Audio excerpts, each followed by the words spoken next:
Hello and welcome. My name is Victor Adetiba. I'm your host on another episode of the ScrumMaster Circle of Success. And I've got a guest with us here, a good friend of mine, Tayo.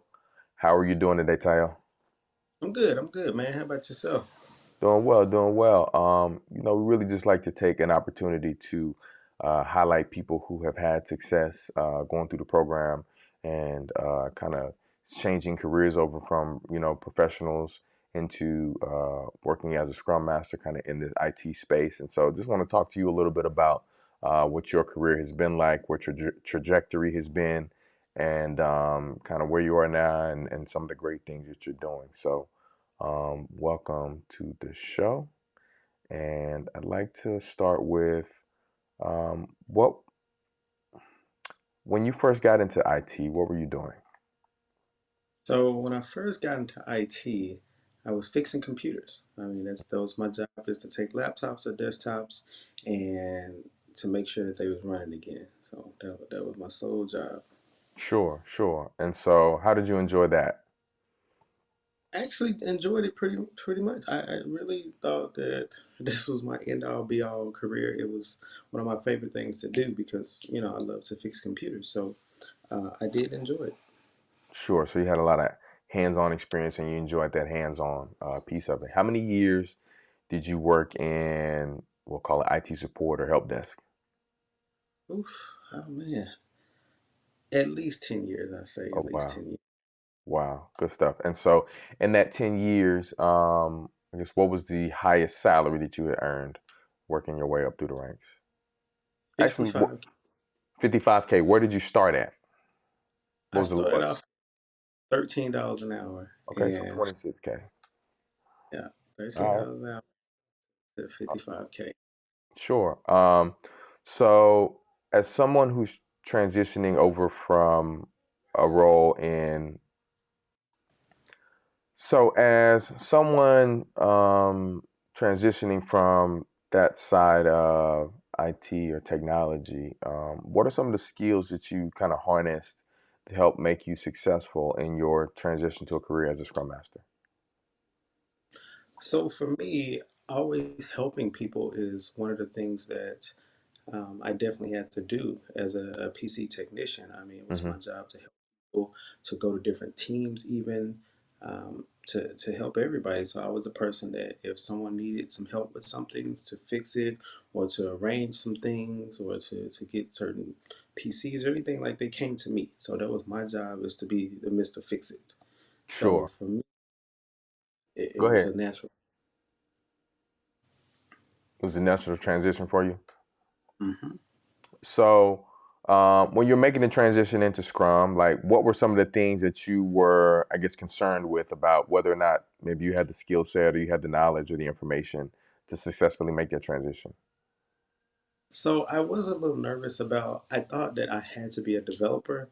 So I know that I would be working with developers, and I myself have never been a developer. I mean, Sure. yes, I'm tech savvy, but not necessarily a developer. So I thought going in that they would probably eat me alive. Like, okay, you don't know how to code this, so how can you help us with what we're doing? So that was my main concern, is not being a developer. Sure. And so when you got your first position as a Scrum Master, tell us about the industry that you were in and some of the challenges that you faced with the team and the organization that you were working with.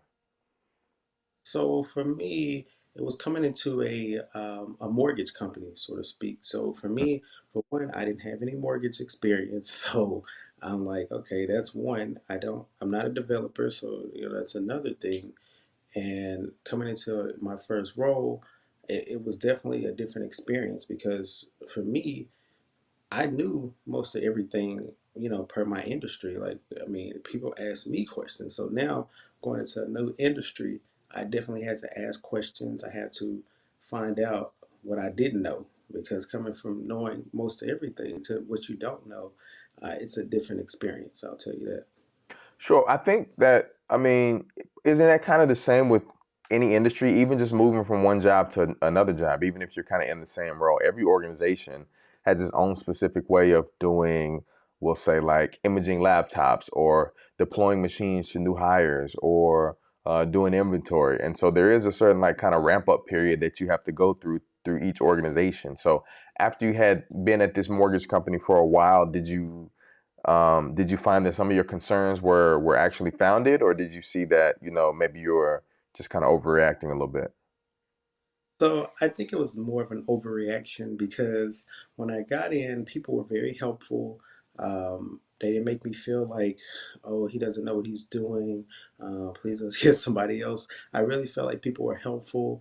They didn't look at me as somebody who just didn't know anything. So for me, it was similar to when I went to a new company as a PC tech. You don't know everything. You don't know how that company does things. So you always have to find out the culture and the company and what they're asking of you. So it wasn't any different when I went in. I still had to figure out the culture, figure out what they were asking of me, and how could I help. So on those ways, it was very similar.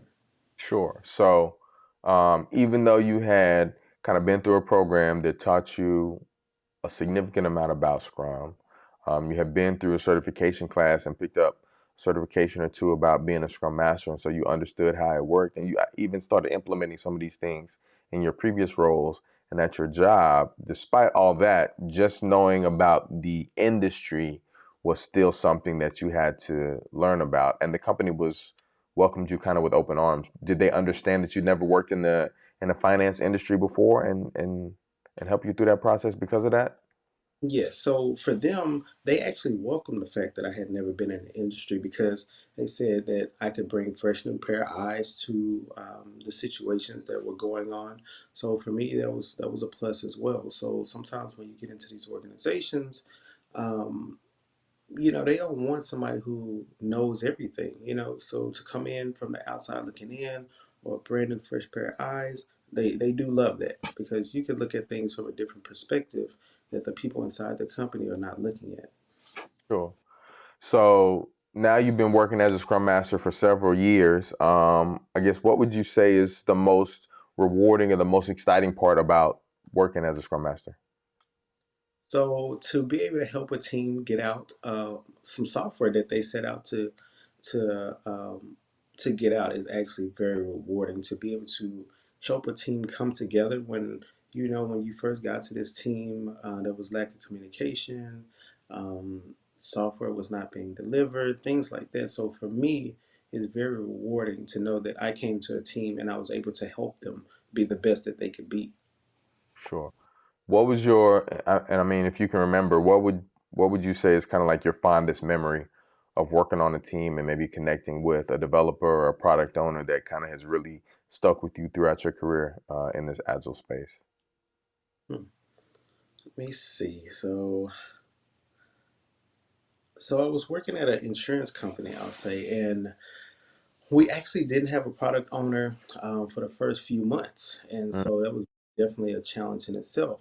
But when the new product owner actually did come, we were able to sit down, talk about the team, talk about the things that the team may be lacking at, and things that they did very well, and how we could make this team be a greater, be their greatest selves. hmm So that product owner, I really appreciate the fact that we were able to sit down and have a conversation and talk about how to help the team.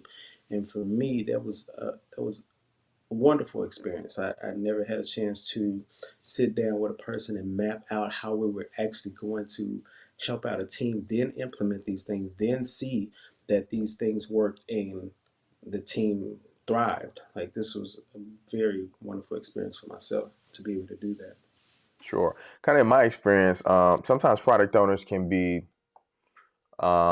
difficult to work with. Sometimes they can be resistant to the change, maybe because of the previous role that they held, or maybe the previous level of kind of control that they had over the team. Is this kind of your experience too? Is it normally uh, kind of a struggle to work with product owners in a new organization? So it can be if the product owner is not open. So you want someone that's open and that's wanting to have the best areas for the team. Like if they want what's best for the team, Mm, then I feel a product owner like that will be successful. But if you have someone that feels like it's their way or the highway, then I mm. don't think that lead for a very successful team. Sure, sure. Yeah, I definitely agree. It definitely has to be, someone with a we mindset as opposed to a me mindset. And so, Yeah, definitely the time that I've seen the most success in organizations is when the product owners bought in 100% and we are kind of like in lockstep with trying to do what's best for the product and what's best for the team. So I definitely agree with you there.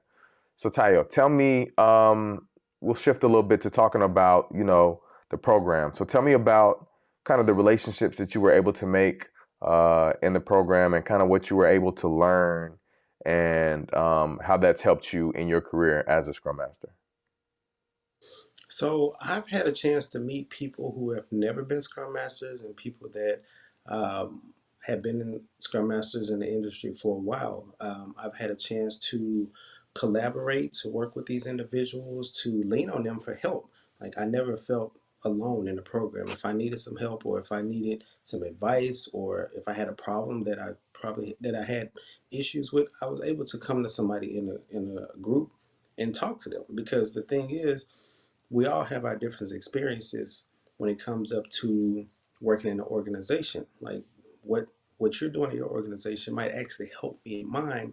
So I had a chance to actually talk to a group of individuals in the group about their different experiences. And for me, it's been very helpful. I've never felt alone. I've never felt like there was an issue that I couldn't resolve by collaborating with my peers.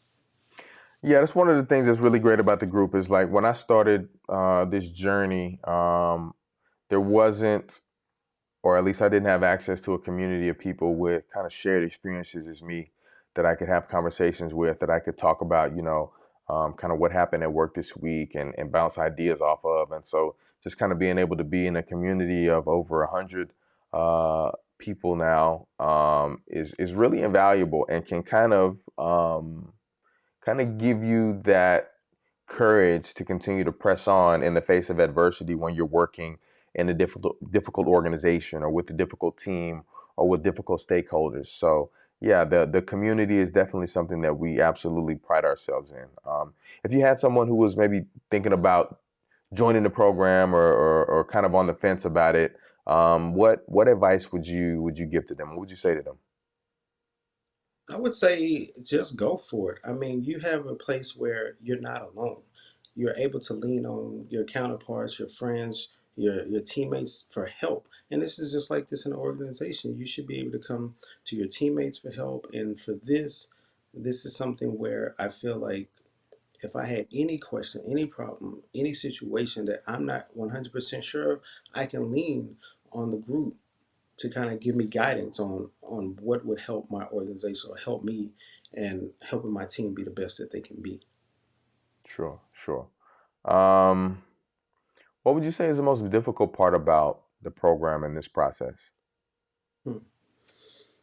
I think what proves to be difficult is you get in and there are a lot of people that you do not know. So you're like, okay, well, okay, how's this gonna go? I've never met these people. I don't know.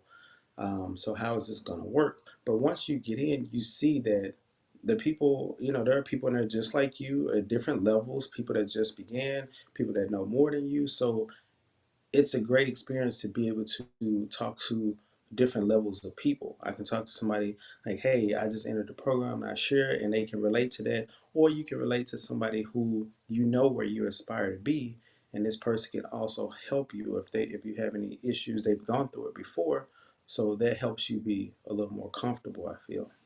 Sure. Um, so we talked a little bit about some of the positions that you had previously, and kind of like your highest salary prior to transitioning into the role of a Scrum Master. So what is the highest Scrum Master salary that you've been able to achieve? So the highest I've been able to achieve is $75 an hour. Okay, so With that's right around 150K. That's really good. That's really good. So that's like almost 3x what you were three, doing before. it is quite the difference, I'll tell you. Sure. What is the most what is your most exciting Scrum money purchase that you've made since being able to increase your salary and start kind of living this Scrum life? The most exciting purchase. I would say That's a good question. I mean, it's been a couple of things, but I would have to say that for my boys, there's nothing that they want or need that I'm not able to provide for them. Now, that is a an experience in itself. I mean, I was working a job 55K. Um, Usually around that salary, when you have a couple of kids, especially two twin boys, there are some sacrifices you have to make. But as a scrum master, making the salary that I do now, I don't feel like there's been any sacrifices that I've had to make. So whatever they've needed or wanted, I've been able to provide that for them, and that has been a very joyous thing for me versus kind of trying to find out, or if I'm going to be able to afford diapers, or I'm going to be able to afford this and that for them. But as a Yeah. scrum master, making what I don't. That's something that I don't worry about as much. I'll say. For sure. Now that's a beautiful feeling, man. I know, you grew up very similarly to the way that I grew up. And when you deal with parents who are, at a certain socioeconomic place in life, sometimes it can be difficult to see a way out of that or to see a way to do better. So man, I'm proud of you. I know where you started. I know where you're at, man, and I know that the sky's the limit for you. So definitely congratulations for that, man. Thank. Um, I think that's it, Tayo. That's all I got. If you or anybody you know is interested in learning more about our program and getting trained to be a Scrum Master or into any of our other IT programs that we offer, I'll include the link description. I'll include the link in the description down below, so feel free to visit us there. Also, visit us at scrumlife.com where you'll see our Agile Leadership Series interviews that we've done with other people who are here in this Agile space.